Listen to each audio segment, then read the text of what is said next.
Hello, my name is Jeremy with Faithful Guardian Training Center, and today we're going to be talking about the respiratory system. We're going to be talking about the respiratory rate, tidal volume, minute ventilation, dead space, alveolar volume, alveolar minute volume, and kind of how they all play together. Starting off, your respiratory rate is really important because this is going to give you an indicator as to how well your patient's actually doing. Normal adult respiratory rate is between 12 to 20, in just about every textbook. Now, tidal volume is something that's measured in milliliters per kilogram. So, for example, if you have a 220-pound man, they have an approximate tidal volume of 6 to 8 milliliters per kilogram. So what this means is that 220-pound man, he's going to weigh approximately 100 kilos, 100 kilograms. So 6 times 100 is going to equal 600. 8 times 100 is going to equal 800. So that 220-pound man has an approximate tidal volume of 6 to 800 milliliters for every single breath that he takes. Now, knowing that tidal volume is very important for calculating your minute ventilation.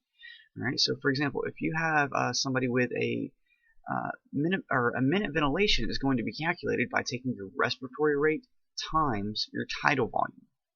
And this is essentially saying how much air is being moved in and out of your lungs within that 1 minute.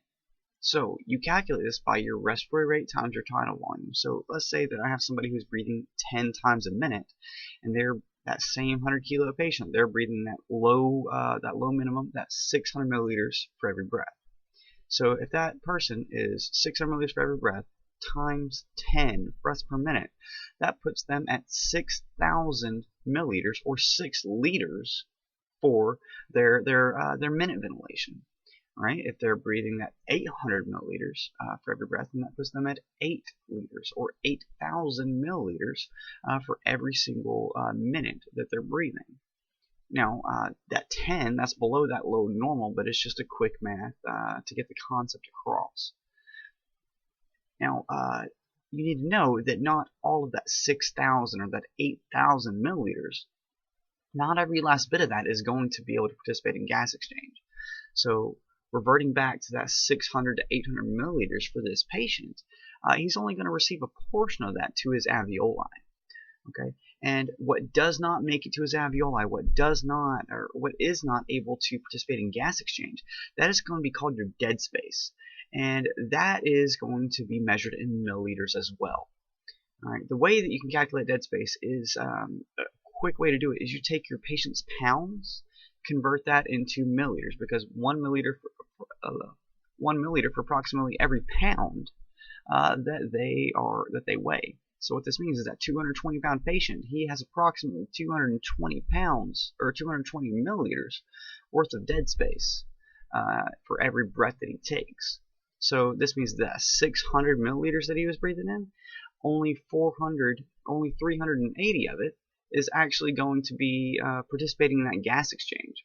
If he's breathing in that 800 milliliters, then only approximately 580 milliliters of that is actually going to be able to participate in the gas exchange. And that is going to be your alveolar volume.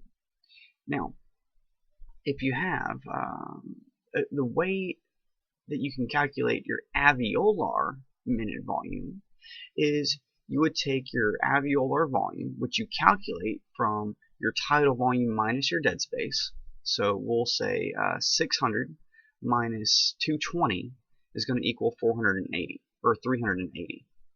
So what that means is that 380 times 10 for a respiratory rate, that alveolar minute volume is now going to be 3,800 milliliters a minute, and that is what's actually making it to your alveoli. And that is that alveolar minute ventilation. And that's how we know how much oxygen your patient's actually getting. Anytime you have somebody who may have something like a pulmonary embolism or atelectasis, whether it be from a right main stem intubation, or you have somebody that has real bad asthma, or even pulmonary edema, their alveolar volume is dependent on whatever it is that they have.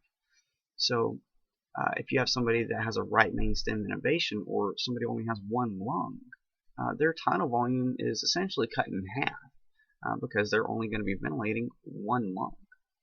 All right, and when in a normal patient, this is kind of where your Herring-Brewer reflex comes in handy, because in a normal patient, they take the normal breath, the deepest breath that they possibly can.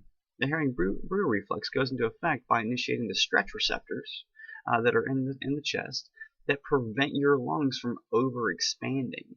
And that way they prevent alveolar collapse through essentially popping a lung.